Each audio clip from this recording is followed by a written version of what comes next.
মণিপুরে জারি হলো রাষ্ট্রপতি শাসন। 9 তারিখ আপনারা জানেন অমিত শাহর সঙ্গে বৈঠকের পর মুখ্যমন্ত্রীর পদ থেকে ইস্তফা দেন এন বীরেন সিং।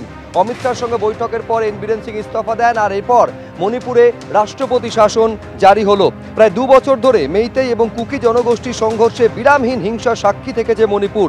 গোটা ঘটনায় প্রশ্নের মুখে পড়ে মণিপুরের মুখ্যমন্ত্রীর ভূমিকা। রাষ্ট্রপতি শাসন মণিপুরে জারি হলো। মুখ্যমন্ত্রীর পদ থেকে এন বীরেন সিং ইস্তফা দেওয়ার পর এবার রাষ্ট্রপতি শাসন জারি হলো মণিপুরে। 2 বছর ধরে মেইতেই এবং কুকি জনগোষ্ঠীর সংঘর্ষে রীতিমতো উত্তপ্ত থেকেছে মণিপুর। আর সেখানেই মণিপুরের তৎকালীন মুখ্যমন্ত্রী এন বীরেন সিং এর ভূমিকা নিয়ে প্রশ্ন উঠতে শুরু করে।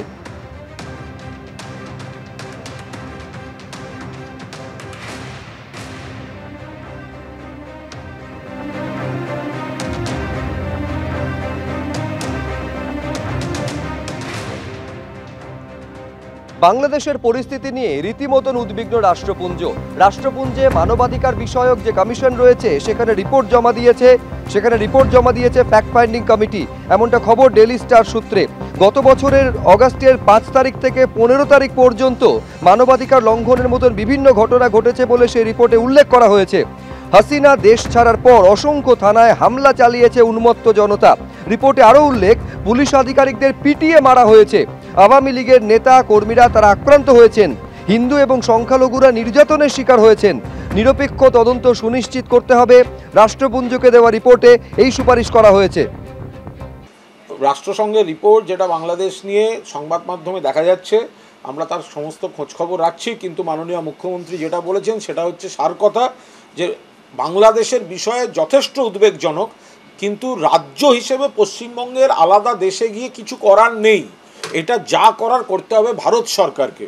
বাংলাদেশে যে আপত্তিকর ঘটনা, আপত্তিকর সংলাপ, আপত্তিকর প্ররোচনা, বাংলাদেশের অস্থিরতার মঞ্চকে ভারত বিরোধী শক্তি যে ব্যবহার করছে, এই গোটার ক্ষেত্রেই পশ্চিমবঙ্গ উদ্বিগ্ন হতে পারে, কিন্তু পশ্চিমবঙ্গ আন্তর্জাতিক ক্ষেত্রে আলাদা দেশের ক্ষেত্রে কোনো ব্যবস্থা নিতে পারে না। আমাদের নীতি এবং রীতিগত আমাদের স্ট্যান্ড হচ্ছে এটা কেন্দ্রীয় সরকার আন্তর্জাতিক ইস্যুতে যে ব্যবস্থা নেবে আমরা সমর্থন করব, কিন্তু কেন্দ্রীয় সরকার যদি কোনো ব্যবস্থা না নেয় তো আমরা কি করব সেখানে। অসম এসটিএফ এর অপারেশন প্রঘাতে বড় সাফল্য সামনে এসেছে। চেন্নাই থেকে জঙ্গি সন্দেহে গ্রেপ্তার করা হয়েছে আবু সালেহ আলীকে। এই ব্যক্তির সঙ্গে এবিটি অর্থাৎ আনসারুল্লাহ বাংলা টিম এবং জেএমবির যোগাযোগ রয়েছে, সম্পর্ক রয়েছে বলে সূত্র মারফত দাবি করা হচ্ছে। আবির দত্ত আমাদের প্রতিনিধি আরো বিস্তারিত এই নিয়ে বলতে পারবেন। আবির, দেখো, যেটা জানা যাচ্ছে যে আবু সালাম আলী নামে যে ব্যক্তিকে চেন্নাই থেকে গ্রেপ্তার করা হয়েছে তার বিষয়ে কিন্তু খবর প্রথমে পাওয়া গিয়েছিল বিগত কয়েকদিন আগে। এর আগে আমরা জানি নূর ইসলাম মন্ডল এবং তার সাথে এই যে নূর ইসলাম মন্ডলকে যাকে ধুবড়ি থেকে গ্রেপ্তার করেছিলেন অসম এসটিএফ এর আধিকারিকরা, তার কাছ থেকে প্রথম তথ্য পাওয়া যায়। প্রসঙ্গত তোমায় জানাই, এই নূর ইসলাম মন্ডল বর্তমানে বেঙ্গল এসটিএম এর হেফাজতে রয়েছে এবং এই যে আবু সালামকে যে গ্রেপ্তার করা হয়েছে, আবু সালাম জামাতুল মুজাহিদিন এবং আনসারুল্লাহ বাংলা টিমের অত্যন্ত শীর্ষস্থানীয় একজন নেতা। কেন এই ঘটনা বা এই যে ধরেন ধরপাকড় অপারেশন প্রঘাত চলাকালীন সে দক্ষিণ ভারতে চলে গেল সেটা খতিয়ে দেখা হচ্ছে। প্রাথমিকভাবে যেটা মনে করা হচ্ছে যে কেরল থেকে এর আগে সাদরাদিকে গ্রেপ্তার করা হয়েছিল, আবারও দক্ষিণ ভারত চেন্নাই থেকে গ্রেপ্তার করা হলো তাকে, এবং যখন গ্রেপ্তার করা হচ্ছে তখন অন্ধ্রপ্রদেশ পুলিশ এবং তামিলনাড়ু পুলিশকে সঙ্গে নিয়ে আসাম পুলিশের এসটিএফ এই অপারেশন চালায়।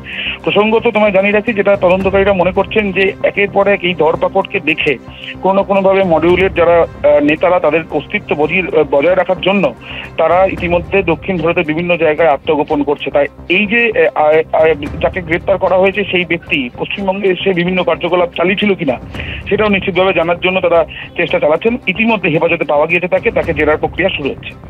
ধন্যবাদ আবির।